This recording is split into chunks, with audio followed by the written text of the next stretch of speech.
Buenos días a todos. Aquí estamos un día más para compartir la palabra de Dios. Y el Evangelio dice así: Muchos de sus discípulos al oírle dijeron: Es duro este lenguaje, ¿quién puede escucharlo?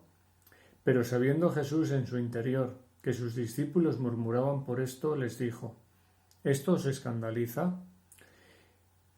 Y cuando veáis al Hijo del Hombre subir a donde estaba antes, el Espíritu es el que da vida, la carne no sirve para nada. Las palabras que os he dicho son espíritu y vida.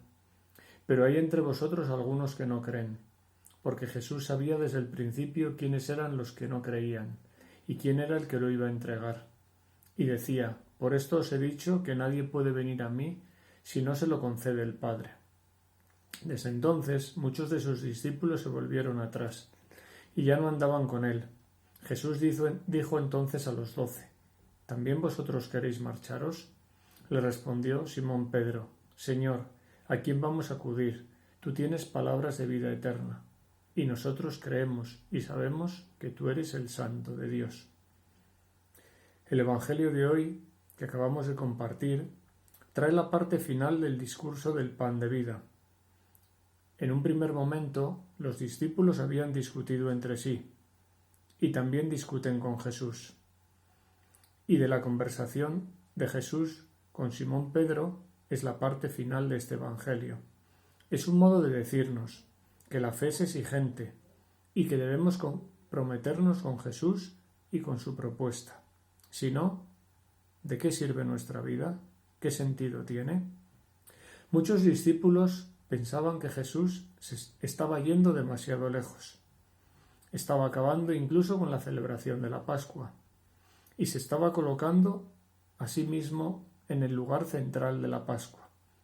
Por ello, mucha gente decidió marcharse de la comunidad y ya no iba más con Jesús. Jesús reacciona diciendo: Es el Espíritu que da vida, la carne no sirve para nada. Las palabras que os he dicho son espíritu y vida. Es una invitación a que con la ayuda del Espíritu Santo entendamos lo que Jesús nos quiere decir. Porque muchas veces, no sé a vosotros, pero a mí al menos me pasa, me creo que con mis propias fuerzas puedo sacar adelante los proyectos pastorales. Y me olvido que ni Pedro ni los apóstoles pudieron llevar adelante su misión hasta que no recibieron la fuerza del Espíritu Santo, que les quitó el miedo y que les hizo predicar con valentía. Por eso puede ser una buena oportunidad para que también recemos en esta mañana al Espíritu y le pidamos la fuerza. En su discurso, Jesús se había presentado como el alimento que sacia el hambre y la sed de todos aquellos que buscan a Dios. Ya sucedió en el Antiguo Testamento, en el primer Éxodo, que muchos dudaron de Dios. Muchos dudaron de que Dios estuviera con ellos. Se preguntaban: ¿está o no está Yahvé en medio de nosotros? Cuando estaban en el desierto y murmuraban contra Moisés. Querían romper con Moisés, querían volver a Egipto. ¿Por qué? Porque las cebollas de Egipto eran más ricas que la promesa de la tierra prometida. En esta misma tentación van a caer los discípulos en el Evangelio de hoy, ya que dudan de la presencia de Jesús a la hora de partir el pan. Ante las palabras de Jesús sobre comer mi carne y beber mi sangre, muchos murmuraban como el pueblo en el desierto y tomaron una clara decisión, la decisión de romper con Jesús y de romper con la comunidad. Nos dice el versículo 66, se volvieron atrás y no fueron con él. Pero ante esto, ante estas dudas y ante esta marcha de muchos, quedan solamente los 12. Ante esta crisis que Jesús había provocado con sus palabras, con sus hechos, con su forma de ser y con su forma de actuar, se vuelve a sus amigos más íntimos y les dice: ¿También vosotros queréis marcharos? No cambia el discurso cuando el mensaje no agrada.